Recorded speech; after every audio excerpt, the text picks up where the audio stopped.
नमस्कार नमस्कार बच्चों, कैसे हैं आप।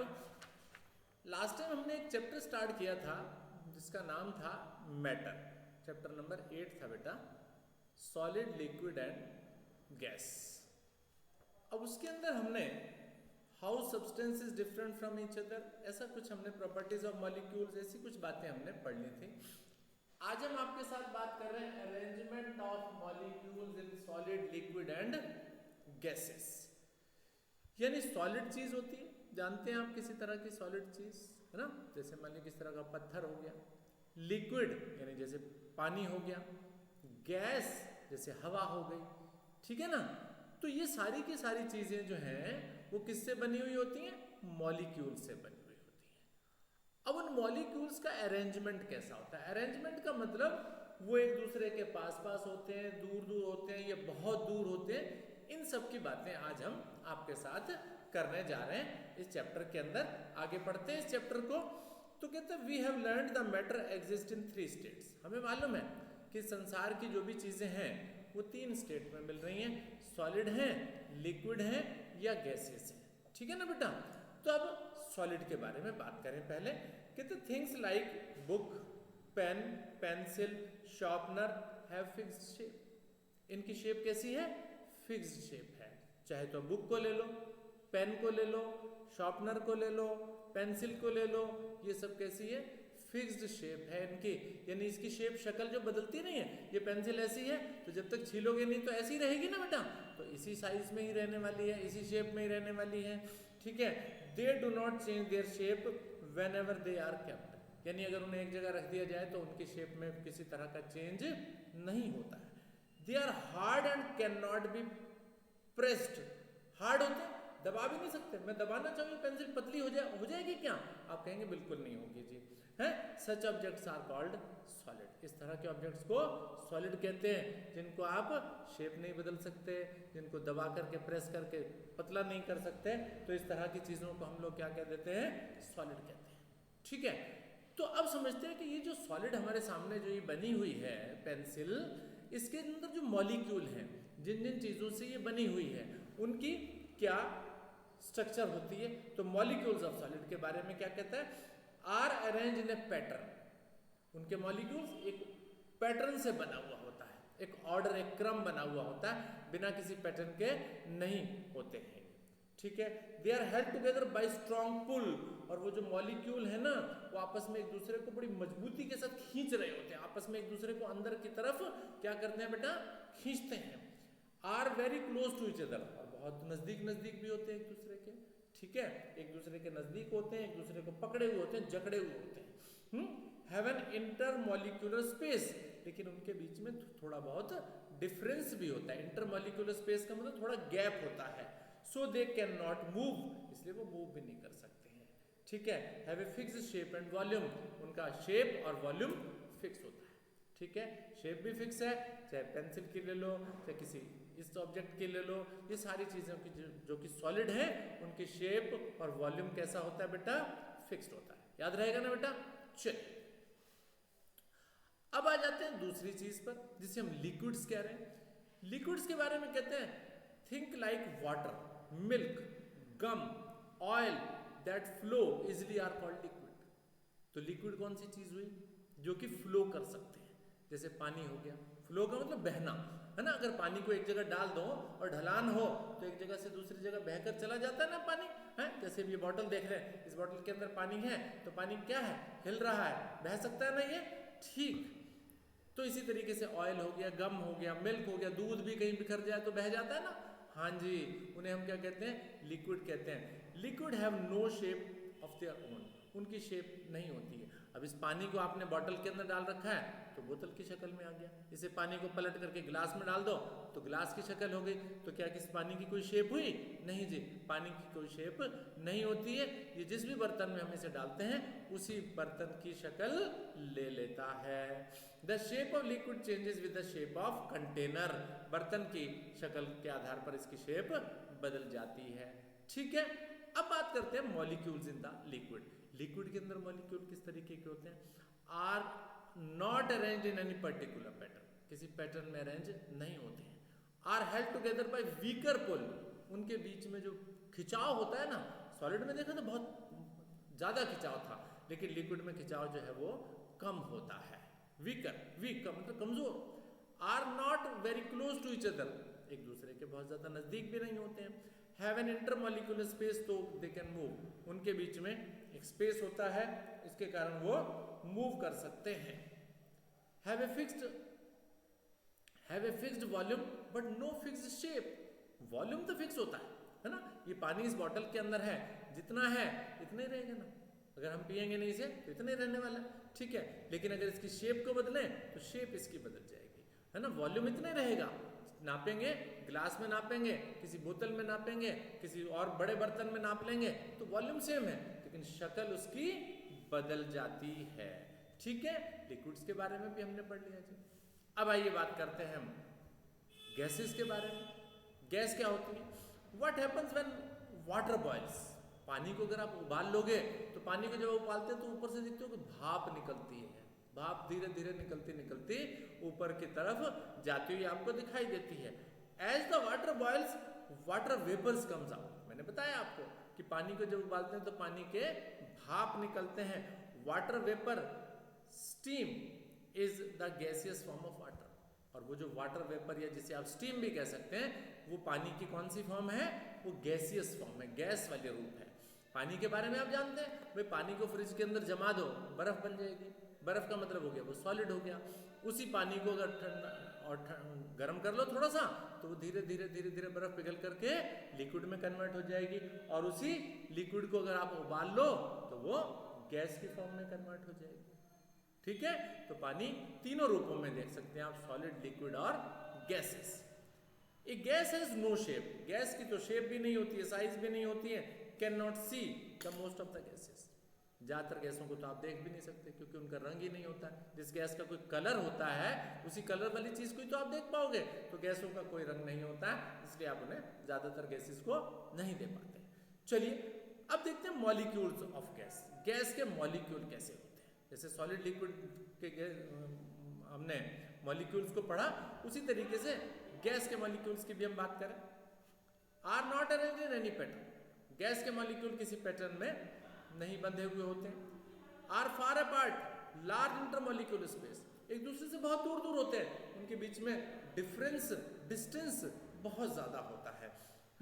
Loosely packed and keep moving, और वो बड़े मजबूती से नहीं बंधे होते हैं, बड़े लूज बंधे हुए होते हैं, इसलिए दूर दूर भाग जाते हैं। गैस एक जगह से दूसरी जगह भाग जाती है ना, है ना। अपने घर के अंदर किसी कोने के अंदर अगर आप अगरबत्ती जलाते हैं तो उसकी स्मेल आ जाती है ना, यहाँ तक बहुत दूर जला दिया आपने तो नाक तक वो आ जाती है। इसका मतलब है कि वो गैस में से होती हुई, वो हवा में से होती हुई वो जो खुशबू है आपकी नाक तक आ गई, तो गैस क्या करती है? मूव करती है। Exert a weak pull on each other, gas के मॉलिक्यूल्स एक दूसरे पर ज्यादा दबाव नहीं लगाते, बहुत वीक, बहुत कमजोर पुल लगाते हैं। Move at a great speed in the any direction, और वो किसी भी डायरेक्शन में या सब डायरेक्शंस के अंदर गैस के मॉलिक्यूल्स मूव किया करते हैं, ठीक है बच्चों।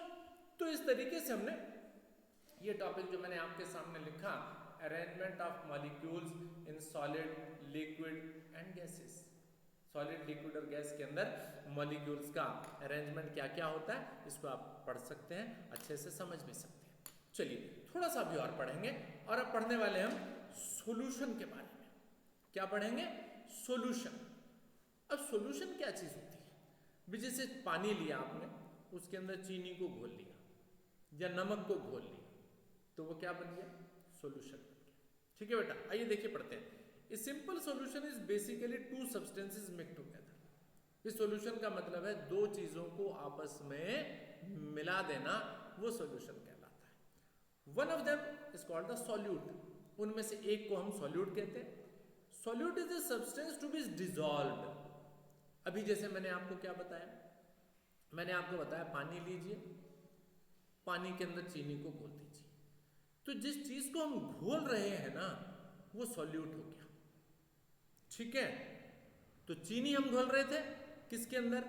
पानी के अंदर, तो चीनी जो हो गई वो सॉल्यूट हो गई।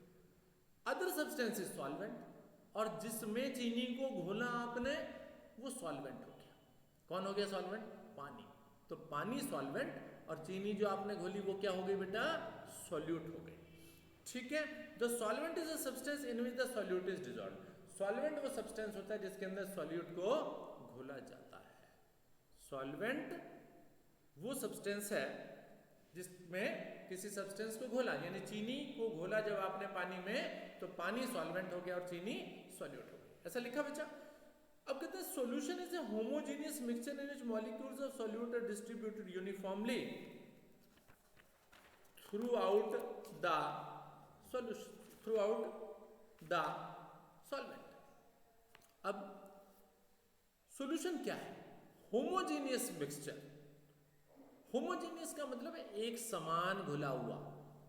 इस चीनी को पानी के अंदर घोल दो और फिर उस चीनी और पानी का जो मिक्सचर है उसको आप कहीं से भी पी करके देखो तो एक जगह से एक जैसा मीठा लगेगा ना आपको। ऐसा तो नहीं कि ऊपर से पिया तो कम मीठा, नीचे पिया ज्यादा मीठा ना। अच्छी तरह से घोल लो आप उसे। अच्छी तरह से घोल लोगे तो वो जो मिक्सचर बन जाएगा उसमें चीनी सब जगह एक जैसी घुली हुई होगी। तो उस मिक्सचर को क्या कह दिया बेटा? Homogeneous mixture. होमोजीनियस का क्या मतलब बताया? जहां पर सब चीजें बिल्कुल एक समान घुली हुई हैं। ठीक है, डिस्ट्रीब्यूटेड यूनिफॉर्मली। यूनिफॉर्मली का मतलब एक समान घुली हुई है, यानी सॉल्वेंट की मात्रा सॉल्यूट के अंदर, सॉल्यूट की मात्रा सॉल्वेंट के अंदर सब जगह एक समान घुली हुई है, तो वो होमोजीनियस मिक्सचर हो गया। There is another type of. अब होमोजीनियस मिक्सचर के बाद अब बात करते हैं heterogeneous mixture. There is another type of mixture called heterogeneous. अब होमोजीनियस का मतलब है जिसके अंदर सॉल्वेंट, सॉल्यूट की मात्रा सॉल्वेंट के अंदर सब जगह एक जैसी है। लेकिन अगर एक जैसी नहीं है, कहीं पर मीठा कम है तो कहीं पर मीठा ज्यादा है पानी के अंदर, अर्थात आपने अच्छी तरह से उसको नहीं घोला, तो वो जो मिक्सचर हो गया वो हेट्रोजीनियस हो गया। ठीक है, तो कहते हैं in this type of mixture there is not blending of substance. ठीक है, एक जैसी सब स्थान पर मात्रा नहीं है उस सब्सटेंस की। The substance of mixture is distinctly visible. Distinctly visible कहा गया, यानी अलग अलग दिखाई देते हैं। Let us consider an example. कहते हैं कि एग्जांपल ले रहे हैं। Take two transparent glasses. दो ग्लास को ले लीजिए, कांच के ग्लास होते हैं ना, उन कांच के ग्लासों को ट्रांसपेरेंट, जिसमें आर पार दिखाई दे जाए। Fill them with the water. पानी भर दीजिए इसमें। Mark the level of water in both the glasses. दोनों ग्लासों के अंदर एक निशान लगा दीजिए। जहां तक पानी भरा हुआ है ना, वहां पर आप एक पेन से निशान लगा दीजिए। Add 4 spoons of salt in 1 glass. एक ग्लास के अंदर 4 चम्मच चीनी डालिए। And 4 spoons of sand in other glass. Other, दूसरे ग्लास के अंदर 4 चम्मच रेत के और एक ग्लास के अंदर 4 चम्मच चीनी के। और स्टिर, स्टिर का मतलब उसको घोल दिया। Salt dissolve and spread throughout the glass of water. नमक तो घुल जाएगा लेकिन रेत नहीं घुलेगी। The sand sinks to the bottom. और रेत जो है वो पानी में नीचे बैठ जाएगी। In this case the salt water is solution whereas the sand water is not solution. जहां पर पानी, चीनी, नमक जब घुल गया तो नमक और पानी का एक सॉल्यूशन बन गया, लेकिन रेत और पानी का सॉल्यूशन नहीं बना क्योंकि वो घुली नहीं उसके अंदर। Now look at the mark you had put on the both glasses. अब उस निशान को देखिए जो ग्लासों के ऊपर आपने लगाए थे। पानी भरा था, निशान लगाया था ना कि कितना पानी भरा, नमक और रेत डालने से पहले। You will notice that the water level has gone up in the glass where you added the sand. यानी जिस ग्लास के अंदर सैंड डाला आपने, नमक डाला, सॉरी रेत डाला, वो ऊपर उठ गया। उस पानी के अंदर रेत डालने पर वो पानी का निशान थोड़ा सा ऊपर आ गया, यानी पानी ऊपर आ गया, अर्थात निशान से थोड़ा ऊपर चला गया। ठीक है, और कहते हैं जहां पर where is the sand water level at the same where the salt and water solution. जहां पर नमक और पानी घोला उसका मार्क वहीं का वहीं है, यानी उसका जो लेवल है उस मार्क से ऊपर नहीं गया। इसका क्या मतलब हुआ? What did happen? ऐसा क्यों हुआ? क्योंकि जब समान मात्रा नमक की भी डाली, समान मात्रा रेत की भी डाली, तो रेत वाले में तो पानी ऊपर उठता हुआ दिख रहा है आपको, लेकिन नमक पर जहां डाला वहां पर लेवल बिल्कुल सेम है। कि तो salt particle gate dissolved in water.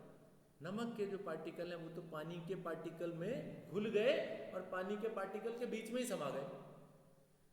ठीक है, जिसके कारण बिल्कुल भी जगह नहीं बढ़ी और वो आपको ऊपर उठता हुआ पानी नहीं दिखता। The salt molecule occupied the intermolecular space, नमक के जो पार्टिकल्स हैं उन्होंने वाटर पार्टिकल्स के बीच में जो भी जगह थी उसके बीच में वो एडजस्ट हो गए, अर्थात उन्होंने किसी भी प्रकार का कोई फैलाव नहीं किया। लेकिन रेत के पार्टिकल वो तो घुले ही नहीं, वो तो क्या किया उन्होंने तो पानी को ऊपर उठा दिया। ठीक है, ये आपके पास आ गया, करेक्ट। अब बात आती है सैचुरेटेड सॉल्यूशन। सैचुरेटेड सॉल्यूशन क्या होता है? कहते what happen if we keep on adding salt and salt water solution, यानी पानी और नमक का जो घोल था उसके अंदर आप पानी के अंदर नमक और नमक और नमक और नमक बार बार क्या करते चले जाओ, घोलते चले जाओ। If we keep on adding salt to water and keep on stirring it, और उसको घोलते रहो, after while no more salt can be dissolved added because the solution is saturated. क्या कहा कि आप नमक डालते जाओ घोलते जाओ, नमक डालते जाओ घोलते जाओ, नमक डालते जाओ घोलते जाओ, एक सिचुएशन ऐसी आएगी कि वो नमक उसमें घुलना बंद हो जाएगा। तो जब वो बंद हो गया तो समझिए वो स्थिति आ गई जो सॉल्यूशन क्या कहलाएगा, अब सैचुरेटेड सॉल्यूशन। तो सैचुरेटेड सॉल्यूशन कौन सा हुआ? जिसके बाद और सॉल्यूट की मात्रा सॉल्वेंट के अंदर ना घोली जा सके। ठीक है, वो सिचुएशन जब नमक की मात्रा पानी के अंदर और ज्यादा नहीं घोली जा सक रही तो वो कैसा सॉल्यूशन बन गया? Saturated solution. Water gate saturated with the salt, पानी का पेट भर गया, पानी को और नमक अब नहीं चाहिए, उसमें पानी की नमक की मात्रा जितनी घुलनी थी वो घुल चुकी, तो वो सॉल्यूशन सैचुरेटेड सॉल्यूशन है। इसका मतलब हुआ कि उस पानी के मॉलिक्यूल्स के बीच में जो भी जगह थी वो सारी सीटें फुल हो गई, अब और नमक नहीं आ सकता वहां पर। तो ये हो गया सैचुरेटेड सॉल्यूशन। ठीक है बच्चों, बस इतना ही रहने देते हैं इस वीडियो में। तो थैंक यू वेरी मच। इसे अच्छे से देखिए, समझिए, पढ़िए अपनी बुक में से। तो थैंक यू वेरी मच।